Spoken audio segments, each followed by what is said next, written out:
Hi, my name is Janice Williams, and I'm here to talk to you today about a national concern sweeping across our beautiful country, bacterial meningitis. In the United States, there are approximately 0.3 to 3 cases per 100,000 inhabitants. Wow, those numbers are astonishing. Meningitis can be caused by bacteria, viruses, and fungi, but the most dangerous is bacteria. The bacteria causing meningitis normally live in the upper respiratory tract of people without causing any disease. The pathogens can be transmitted through respiratory droplets and cause disease in those that may be at higher risk.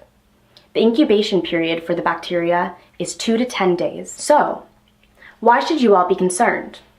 I'm here to tell you why.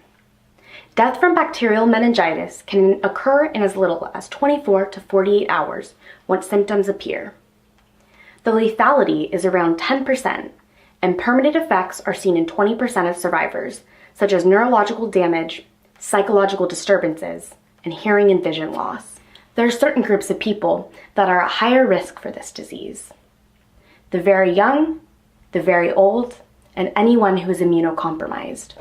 Those that frequent areas where large groups gather together, especially college students, are also at higher risk.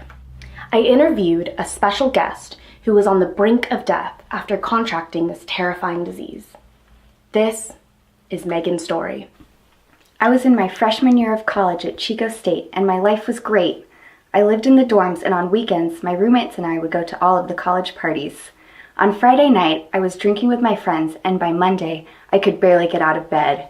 I had a horrible headache, and my neck was so stiff that every little movement hurt. My eyes were so sensitive to lights, I could barely open them. I was nauseous and had a fever of 103. My instincts told me that this was not a normal flu. It felt so much worse.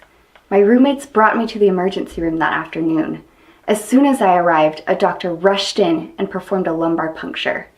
This is where they insert a needle into the spine so they can collect samples of spinal fluid and test them for bacteria and other pathogens. As soon as the doctor finished, a nurse came in and started me on IV fluids and antibiotics. The next couple days were miserable. My parents drove up, and once they arrived, the doctor explained to all of us that I was diagnosed with bacterial meningitis. He told me I was lucky that I came in when I did, because later symptoms are a lot worse, like seizure, coma, and even death. He explained that college students are at a higher risk for contracting meningitis because they live in close proximity and often share drinks and utensils. It's been 2 years since that week where my life was almost changed forever. I am lucky I have no permanent damage from the disease. I know many others are not as fortunate. Wow, Megan. Thank you for sharing your brave story.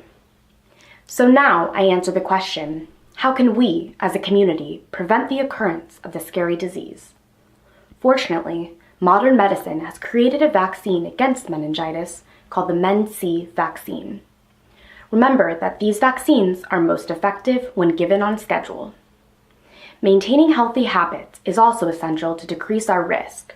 Remember to eat healthy, avoid smoking, wash hands frequently, and avoid sharing utensils and drinks.